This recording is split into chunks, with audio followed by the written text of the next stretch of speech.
Hi guys, Maikeru here. This is my top tips you need to know about the new mining and smithing rework.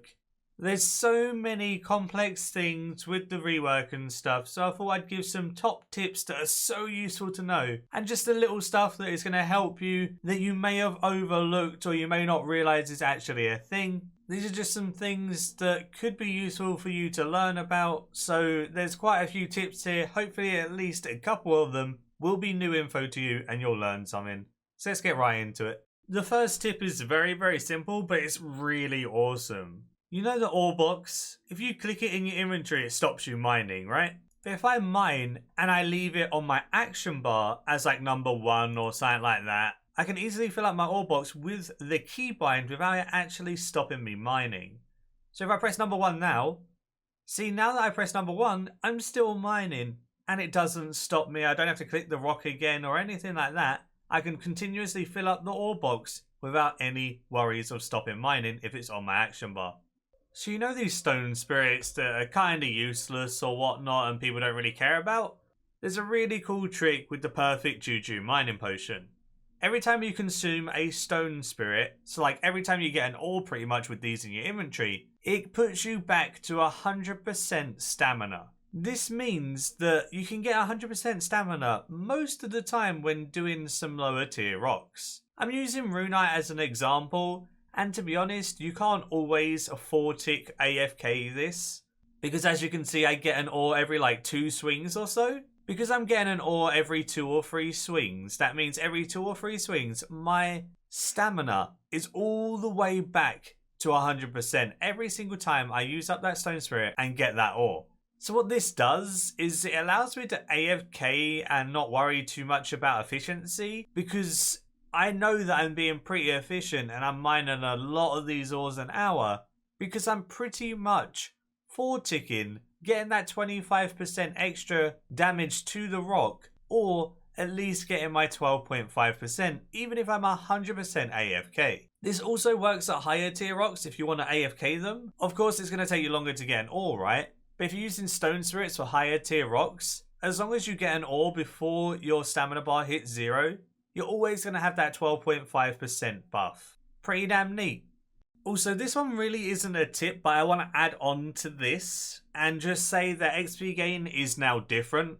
Everyone thinks, hey look, every time you get an ore you get XP, right? But I don't get XP every 2 to 3 hits when I get an ore at Runite. I get XP every single hit. And as you can see up here on my rune metrics, I'm getting 124 XP, then 113 XP, then 197 XP for a crit. So your XP really just depends on how much damage you do to the rock, and crits and stuff affect your XP rate. That's why things like Rock Crushing Scrimshaw and Skill Chompers are so awesome, because they make you hit crits more often. Same with the outfit and everything like that. So the way you gain XP when mining is different. It used to be every single time you get an ore and everyone's kind of in that mindset, but now it's just you deal more damage to the rock, you get more XP. Another really cool thing I can showcase again with this Runite rock is if I wear my Grace of the Elves and I use porters. Porters are absolutely awesome. Yeah, I know, bad pun, but I had to make it. The reason why porters are really cool is because they can bank multiple ores every single time you mine, and it only takes 1 porter charge. As you could see, I was getting at least 2 Runite ores because of the stone spirit, and if anything else procced on top of that, I was getting, 3 to 4 Runite ores in 1 hit at times. Every single time I get Runite ore, regardless of how many I get, it uses 1 porter charge. It's really nice knowing that no matter how many ores you get, you're always sending them all to the bank with just 1 porter charge. Another thing cool to note is if you do have the polishing perk and you were mining Runite or something, if that polishing perk procs and it was going to upgrade your ore, it upgrades all ores gathered on that swing as well. Absolutely epic. One thing I found pretty cool is a thing that not too many people know. If you're struggling on finding the location of different ores and someone says, hey look, it's over here, when you look at that place on the map, for instance, I'm in the mining guild and you hover over each thing, it tells you the skill requirements and what ores are here. So you can see there's coal, runite, and orichalcite. Then if we look over here, we can see that there's iron ore over there. When we look over here, we can see there's copper and tin. And even when you hover over a resource dungeon, it tells you what's inside the resource dungeon and the dungeoneering level for that. I thought this was super helpful and super epic. Another thing I want to comment on is luck rings and geodes. So I've got a luck of the dwarves here. The tier of the luck ring actually matters to the increased chance at geodes. Not a lot of people know this. People just thought, hey, look, you know, a ring of wealth is the same as the luck of the dwarves pretty much, but I might as well use my luck of the dwarves with grace of the elves or something like that. But as you can see at the bottom right, every tier of luck that you increases your chance by 0.5% on top of the original chance. So your original chance was 1%. You're going to get an increase of 2% with a luck of the dwarves, but only an increase of 1% with something like a ring of wealth. So getting your tier 4 luck ring out while mining is actually pretty useful. Something that I wanted to showcase just because it's interesting more than anything else, and it's only really going to help people who are maybe going for the comp requirement where they have to mine 100 of every rock and things like that.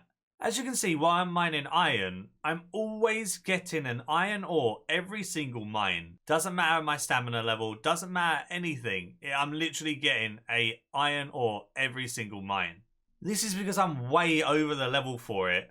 And if you check the minimum damage on my pickaxe, my minimum damage on my pickaxe is enough to deal the whole HP of the rock in one hit.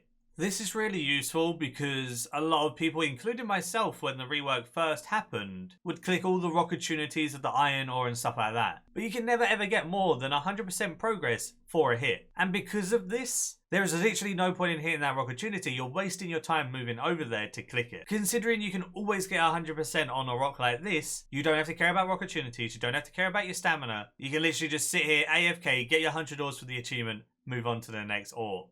Whenever you're doing any type of smithing, always smith at the Artisan's workshop because you gain respect for upgrades, which are super helpful all across Gielinor in loads of different things that you do. You can upgrade your cannon for Slayer and such. You can get upgrades to help you within the Artisan's workshop itself, etc. Whereas if you do smithing anywhere else, you won't get the respect, and you definitely want to just get as much as you can. How do you gain respect? So it's 1% respect for every 10k base XP you gain. This does not count smelting. The only time you do not get respect while in the Artisan's workshop is smelting. Anytime you make any, Elder Rune, Bainite, anything that you're making as an actual item, you'll get XP, and every 10k of that XP, you'll get 1% respect. Another really cool thing to wear is the Falador Shield 4. If you have the Falador Shield 4 from the Falador tasks, this gives you an extra 5% respect. So if you wear this at the Artisan's workshop, you'll get an extra 1% respect every 20% you gain. Pretty good, pretty nice and neat, free bonus. Whenever doing any type of bar smelting, you should always wear your smelting gauntlets. As you can see, I'm not wearing smelting gauntlets right now, and I can do 20 bars. They all go into the 20 inventory slots I have free. Then I have to right click, and I need to deposit all to the metal bank. If I wear these smelting gauntlets have replaced the ones from Family Crest. Instead of being goldsmithing gauntlets now, they are smelting gauntlets. These smelting gauntlets are super helpful as they automatically bank into the furnace. You don't have to right click the furnace and, deposit all, and you can do up to 60 AFK. Absolutely fantastic. Such a good reward from Family Crest. Superheat form is absolutely OP. When you use Superheat form, you want to use it with literally everything you're doing. When you're smelting, it smelts things 0.6 seconds faster. That increases a little bit of experience an hour. Even though smelting isn't the best XP, it's definitely going to increase your GP an hour if you're smelting any bars for money. Superheat form is also really, really useful whenever you do it when actually smithing items too. Normally, you gain your 2 times extra multiplier until you reach 66%. But if you have Superheat form on, it allows you to go all the way down to 33% heat before you start getting less experience. So it allows you to be a bit more AFK and allows for a much easier way to smith. As you can see, I've just gone underneath 33%. Now I'm only getting 20 XP drops. If I was to make my heat go back up, it will be straight back up to normal until I get down to 33% again. There's also another item that's very good for people who just want a fully AFK smith. This is a smithing auto heater. It consumes coal and gets your bar back up and gives you some decent XP. It's not quite as good as being active, but it's okay, and I'll explain what it does now.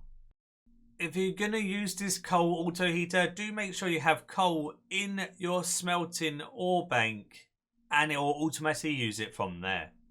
Expanding a little bit on what Superheat form actually does as well, is by default, if you drop below 66%, you get 1.5 times XP instead of 2. And if you drop below 33%, you get 1 times XP.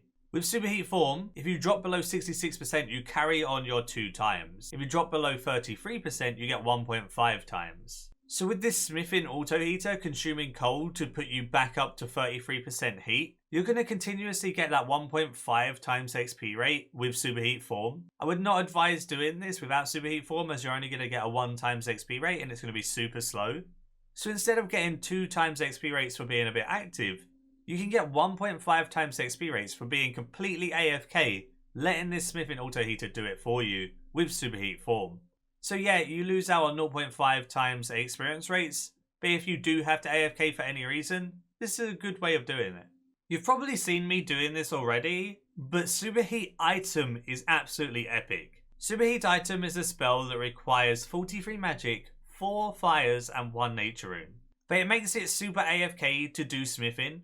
So what this Superheat item does is you can cast it on an unfinished smithing item and it'll give it some more heat. Instead of you having to turn around, clicking Heat Forge and clicking back on your anvil, you can Superheat item on your unfinished smithing item and it doesn't even stop you smithing. So it makes it nice and chill, nice and AFK. If you're watching a movie on the side, every so often just press your keybind, Superheat your item, go back up to full, continue watching your movie. This means it's just going to AFK smith it all for you, with you just needing to Superheat item on your unfinished smithing item here and there. This also maintains your 2 times multiplier, which means you're going to get a very nice amount of experience an hour. I want to comment on burial armor quickly. For burial armor, you need the highest plus of each tier. So for Elder Rune, it needs to be +5. For Bainite, it needs to be +4. And as you go down in the tiers like Rune, it has to be +3. And you get more and more HP the higher tier you go. This completely consumes the item but gives you insane XP rates. One thing that's really useful to note though, is if you make Elder Rune Burial sets, you get a base 5% increase to your experience. So if you want to go for the really expensive but fast way of training smithing, make sure you do Elder Rune Burial sets for a whole 5% increased experience rates. And there's also this thing in the store that you can buy that's called Solemn Smith. It costs respect to the Artisan's Workshop, and if you get every single tier, there's 5 tiers, that gives you another 5% experience for making burial sets. This means you're going to get 10% more experience just from the Solemn Smith and making the sets as default. Then all of your bonuses and buffs on top of that, you're going to get even more insane experience. Something I want to comment on that's really awesome with this update is the Masterwork helm and boots. As default, I used to use a Malevolent helm, which would degrade to dust and cost me like 4 or 5 mil. And Torva boots, which cost me about 12 mil, I believe, and you repair them. You can now use Masterwork, which is tier 90, helm and boots, which are repairable.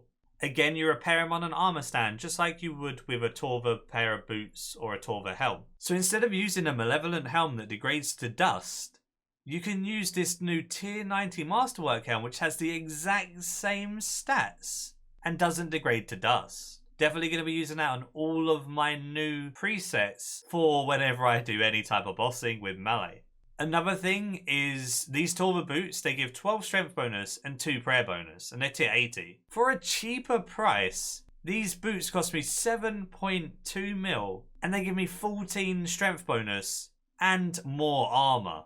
I lose the prayer bonus, but gain the 2 strength. Definitely worth it for the upgrade, and these are repairable as well. They do cost a little bit more than the Torva boots to repair, but it's nothing noticeable, and they're definitely worth using. One last thing that I thought was like a cute thing that they've added is a rune plate body no longer requires Dragon Slayer to wear So instead of having to do one of the hardest free-to-play quests, if not the hardest free-to-play quest, to wear this runeplate body, you can just wear it when you smith it yourself as an Iron Man or as, a main account. You don't have to worry about doing Dragon Slayer anymore.